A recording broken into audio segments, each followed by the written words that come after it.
Italy is known as the sick man of Europe. Along with Greece, it is the only Eurozone country that is poorer today than it was 20 years ago. That's right. It is estimated that every Italian citizen has lost an average of 73,000 euros since 1999. All this is surprising if we take into account that in the 1990s, Italy was a driving force in Europe. Take a look at this graph.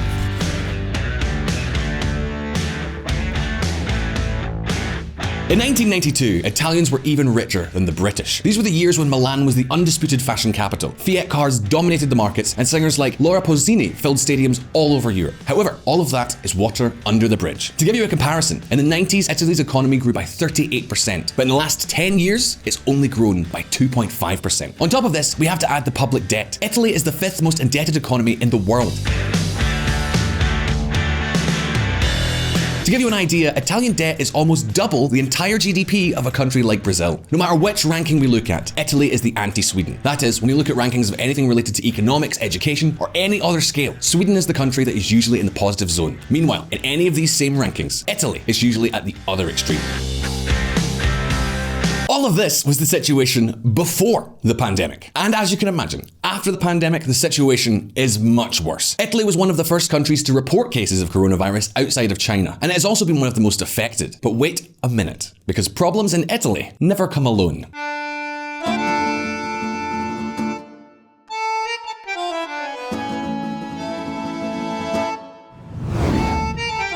Italy's post-pandemic recovery endangered by political crisis, expansion. So, what political crisis does the news headline refer to? The truth is that what is known in the rest of the world as a political crisis is pretty much just business as usual in Italy. And yes, if the Italian economy is a disaster, it is largely due to its politicians. Few countries have such schizophrenic politics as Italy. Let me give you an example. The normal process in any democracy is that a candidate wins the election and governs for like 4 or 5 years, right? Sure, there can be motions of censure or early elections, but usually that's pretty unusual. Italy is the opposite. It is almost impossible to appoint an Italian prime minister who ends up finishing his term. To give you an idea, the average government in Italy lasts 2 years. In the last decade alone, Italians have had 7 different prime ministers. So, being an Italian politician is a stressful job, but there is no shortage of jobs. Few countries have more politicians than Italy. To give you an idea, if we add up all the members of the Italian parliament and senate, we have 951 parliamentarians. In other words, Italy has more parliamentarians than the United States or the entire European Union. However, in today's video, we're going to focus on one specific Italian politician. Who am I talking about? Let me introduce to you Super Mario.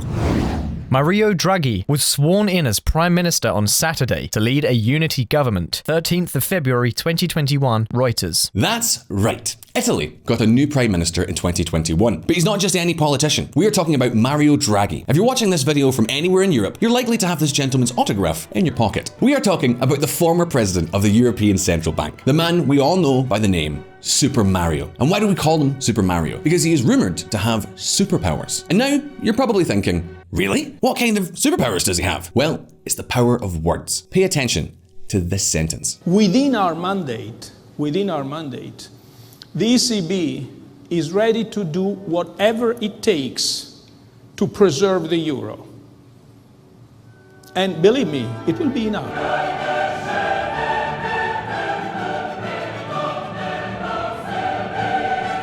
And obviously, being Italian, he mostly said that sentence with his hands. But days after saying it, Europe ended the entire debt crisis. Just like that. Of course, all of this has an economic explanation, which we'll talk about in another video. But there remains the legendary figure, the legend of the man whose words served to save the euro. And the question now is, can Super Mario save Italy from its politicians? Can Italy get out of its ongoing crisis? How will it do it? Today, we're going to answer all these questions, but first, let's take a look at some history.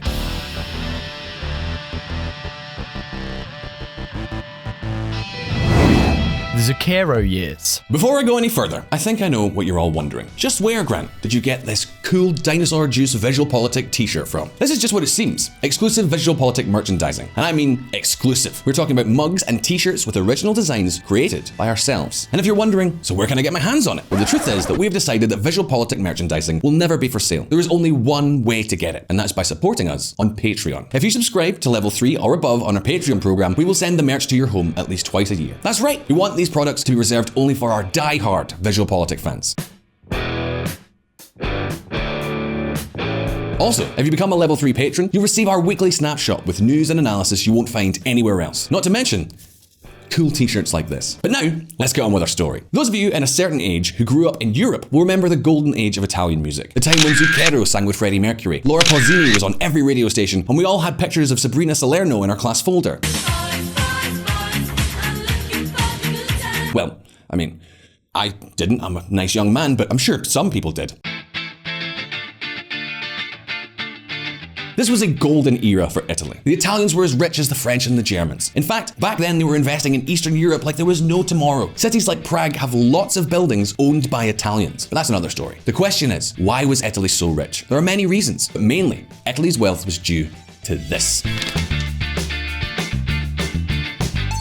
Here, you see the value of the former Italian currency, the Italian lira, against the US dollar. As you can see, the Italian lira was a very weak currency. And what did that mean exactly? Well, it was continuously devaluing. For example, in 1976, $1 was worth 850 lira. 14 years later, it was worth more than 2,000. And you're probably thinking, so what does all this mean for growth? For example, imagine an Italian clothing manufacturer selling to the United States. If the lira depreciates, the manufacturer receives more lira for the same amount in dollars. Thanks to this, it can lower the price in dollars and be more competitive.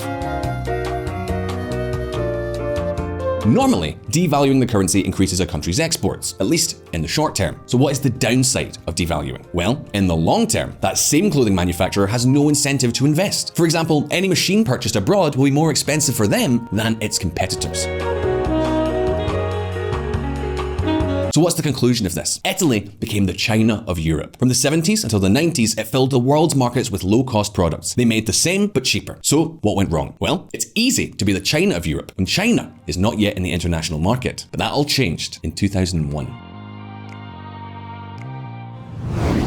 China joins the WTO at last. BBC. As you can imagine, if your main competitive advantage is price, good luck competing with China's low wages. Virtually overnight, Italian trinkets had to compete with Chinese trinkets. So what could Italy do at that point? Devalue the lira again? Well, no, they couldn't. And why not? Because of this. Europe also has a common currency, the euro, our money.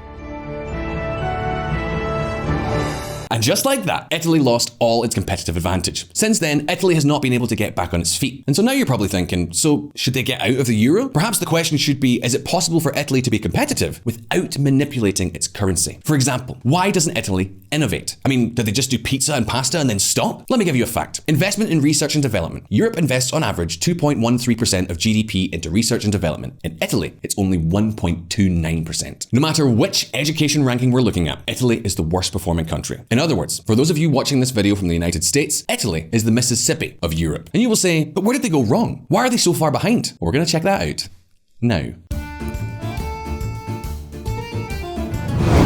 The land of bureaucracy. Two professions abound in Italy: footballers and models. I'm kidding. Politicians and civil servants. And we're not talking about just any civil servants. According to the IMF, Italian civil servants earn 20% more than their counterparts in private enterprise. In fact, they earn practically the same as their German counterparts, even though Germany is a richer country than Italy. And it is practically impossible to fire them. If you're watching this from a country like, say, Spain, you'll be like, yeah, you can't fire civil servants. That's just the way it is. If you're watching this from anywhere that's normal, you'll say, what? The privileges of civil servants reach such an extent that even now, after the coronavirus, many Italians are beginning to protest against them. Italians take aim at the bureaucratic bourgeoisie, foreign policy. But is that really the reason for Italy's problems? Do civil servants get paid too much? No, that's not the worst problem. The worst problem is they have bulletproof contracts. They are completely inefficient.